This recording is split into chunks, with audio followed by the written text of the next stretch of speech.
Oi, pessoal, como eu tinha combinado com vocês, nós vamos falar sobre os números complexos, que é um conteúdo do segundo bimestre e que no Centro de Mídias já começaram as aulas, tá? Então, para que a gente possa entender a introdução dos números complexos, lá atrás eu já havia falado para vocês que antigamente nós só encontrávamos raiz de números positivos, ou seja, não existia raiz quadrada de um número negativo. Eu também cheguei a comentar com vocês que lá no terceiro ano nós iríamos encontrar um conjunto numérico que desmentisse tudo isso, pois existe sim raiz quadrada de um número negativo. Então, como que nós vamos encontrar essa raiz quadrada desse número negativo dentro dos nossos conjuntos numéricos? Nós temos lá, nós vamos falar do conjunto dos números complexos, tá? Conjunto dos números complexos. O que são esses números complexos, então, dentro do nosso conjunto numérico? Nós já tínhamos estudado o conjunto dos números naturais, né? Que é representado pela letra N, de naturais.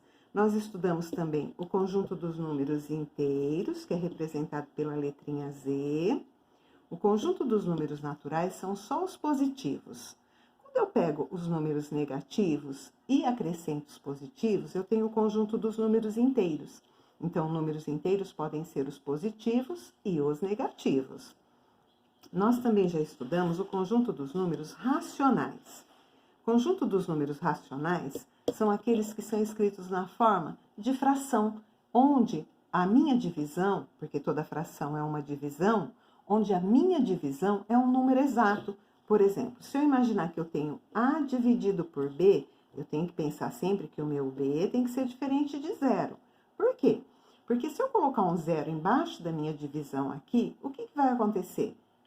Qualquer número dividido por zero vai dar zero, e não é isso que a gente quer. Então, se eu pegar 4, A igual a 4, e B igual a 2, se eu pegar 4 e dividir por 2, a minha resposta vai ser 2 e o meu resto vai ser 0.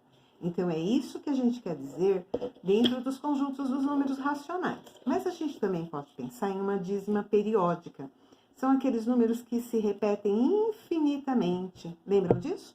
Onde o período aqui é 3, aqui o meu período pode ser 32, se repete sempre o 32, e o meu período também poderia ser 1554, 154 se repetindo infinitamente, tá? Então, aqui o meu período é 3, eu posso chamar isso aqui de 0,3. Aqui o meu período é 32, eu posso chamar isso de 0,32. Aqui o meu período é 0,154, então o meu período vai ser os 3 últimos dígitos lá. Esse sinalzinho em cima significa um número que vai se repetir, tá? Então, aqui repete o 3, repete o 32 e repete o 154.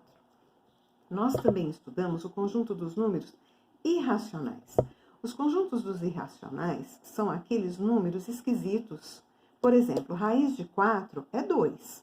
Mas se eu perguntar para você a raiz de 2, você vai me falar não existe. Não é que ela não existe, ela não dá exata.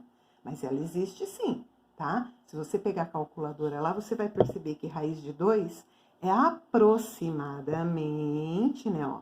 Raiz de 2 é aproximadamente, vou falar que é 1,4. Por quê? Depois desse 4 aqui, tem vários números que não se repetem. Isso é um número irracional, ou seja, é aquele número que o meu resto nunca vai dar zero, que a minha continha nunca vai ser uma dízima periódica, tá?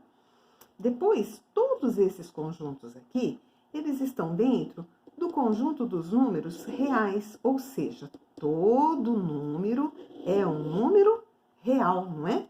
Então, ó, o conjunto dos números naturais, ele está contido dentro do conjunto dos inteiros. O conjunto inteiro e o natural está contido dentro do conjunto dos racionais.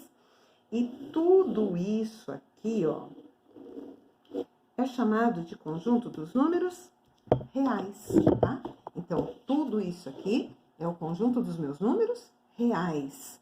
E aqui fora, eu vou pegar um pedacinho do meu conjunto aqui, eu vou colocar o conjunto dos números irracionais.